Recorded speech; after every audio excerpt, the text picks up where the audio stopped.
안녕하세요. 김태현의 현명한 투자자 방송 시작하겠습니다. 오늘은 LB 인베스트먼트에 대해서 좀 설명을 드리겠는데요. 예전에도 말씀을 드렸지만 창투사입니다. LB 인베스트먼트는 옛날에 LG 창투로 시작을 했던 업체고 중간에 그 반개 그룹으로 이제 계열 분리되면서 LB 인베스트먼트라는 사명으로 불리게 됐죠. 그리고 LB 인베스트먼트는 상장을 해서 이제 한 1년여쯤 돼가고 있는 회사입니다. 그러다 보니 상장으로서는 얼마 되지 않은 날짜가 됐고, 그러다 보니 지금 상장 이후에 보유했었던 종목 그 물량들이 대부분 다 풀렸습니다. 이제는 시장에서 실적으로 평가받는 그런 창투사가 된 것이죠.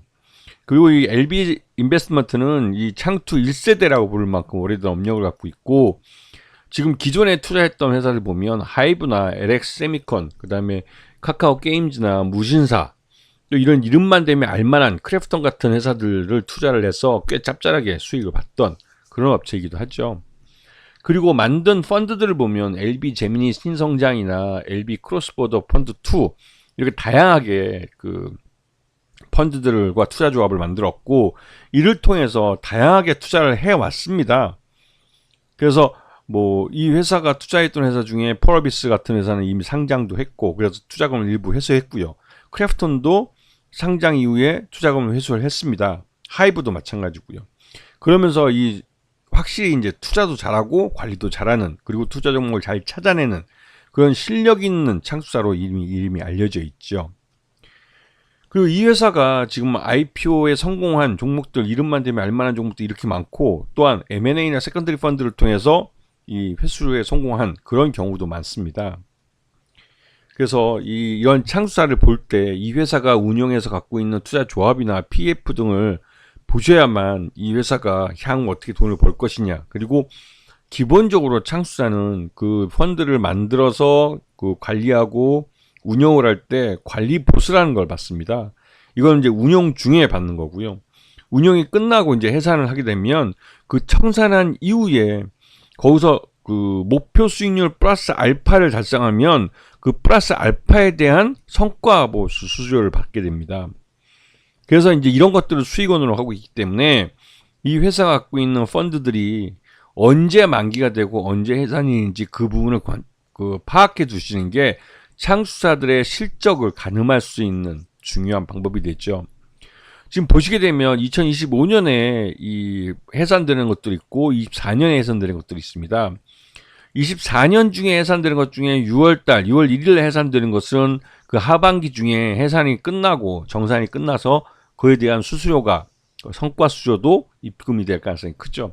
근데 이 같은 경우는 뭐 창조경제 바이오 펀드 같은 경우는 이 규모 자체가 101억 정도밖에 안 되기 때문에 그게 큰 펀드는 아닙니다.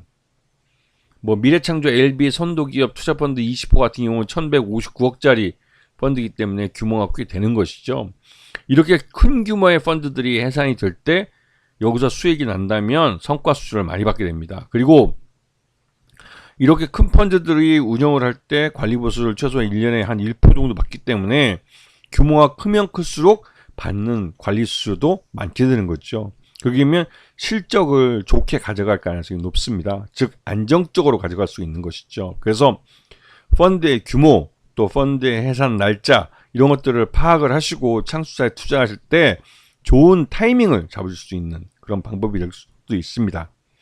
올해는 이 LB 인베스트먼트 같은 경우는 지금 창조경제 바이오 펀드와 충북 창조경제 촉진 펀드, 그 다음에 이 LB 포스코 신성장 사모투자 PF죠. 이쪽이 이제 올해 2024년 중에 이제 해산을 하게 됩니다. 그렇게 되면 이 11월 8일 날 이날 해산되는 것은 정산하는데 해를 넘기기 때문에 2025년에 이게 입금이 될 가능성이 크고, 창조경제 바이오 펀드와 LB 이 상호펀드 PF 같은 경우는 올해 내에 이 수익이 귀속될 가능성이 큽니다. 그렇게 되면 이 운영을 잘했으면 여기서 플러스 알파 해가지고 성과 보수를 받게 되는 것이죠.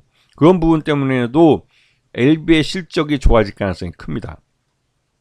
그래서 올해, 그러니까 작년에 2023년 실적을 놓고 보면 매출 외형도 275억으로 많이 늘어났고, 그다음에 영업이익도 64억을 달성을 해서 예년보다는 확실히 좋아진 모습을 보였습니다. 그리고 최대주주가 그러니까 LB가 최대주주인데 이 LB가 전체 지분의 79.5%를 갖고 있기 때문에 실제 유통 가능한 주식수가 18.33%밖에 안 되죠. 그리고 79.5%라는 것은 말 그대로 배당을 많이 줄 가능성이 높고, 즉 고배당주가 될 수 있다는 것이고, 또 이 자사 취득과 소각을 할 경우에는 최대주 지분이 더 올라가게 되는 경우가 발생할 수도 있죠. 그때는 유동주식수가 적기 때문에 유동량이 적어서 다른 기관 투자 들어오기 어려운 경우도 있습니다. 그리고 이 고배당주가 될 가능성은 그 어느 때보다 높은 것이죠. 자, LB 인베스트먼트가 최근에 시장에서 각광받고 있는 것은 중동에서 아랍에미리트의 그 오일머니를 우리나라 이 스타트업들에게 투자할 수 있는 그런 펀드를 만든다는 게 알려지면서 시장에서 관심을 받았고, 그 규모가 10억 달러 규모로 늘어날 수 있다는 부분이 시장 내에서 이 LB 인베스트먼트의 실적에 대해서 긍정적으로 보게 만드는 것이죠. 왜냐면 그 10억 달러면 최소한 한 1조 2천억 정도 되는 규모인데 1조 2천억의 관리 보수가 1%만 해도 이게 그 꽤 큰 12억 정도 되는 자금 규모가 됩니다. 매년 관리 보수로 12억을 그냥 받아가는 것이죠. 그리고 여기서 투자한 스타트업들이 나름대로 이제 그 투자 횟수에 성공을 할 경우에는 그에 대한 성과 보수도 받게 되는 겁니다. 그래서 이 UAE가 실질적으로 이제 우리나라에 한 400억 달러 정도를 투자해 주겠다고 예전에 윤석열이 그 UAE를 방문했을 때 그쪽 UAE 쪽에서 그 말을 했었는데, 그 투자의 일원으로 이 LB 인베스트먼트와 함께 이 스타트업에 투자하는 이 투자 조합을 만들겠다고 하는 것이죠. 그래서 LB 인베스트먼트 같은 경우는 이 아랍에미리트의 이 오일머니를 끌고 들어와서 우리나라 스타트업에 투자할 수 있는 이런 유동성을 확보했다는 측면에서 시장에서 관심을 많이 받을 수밖에 없습니다.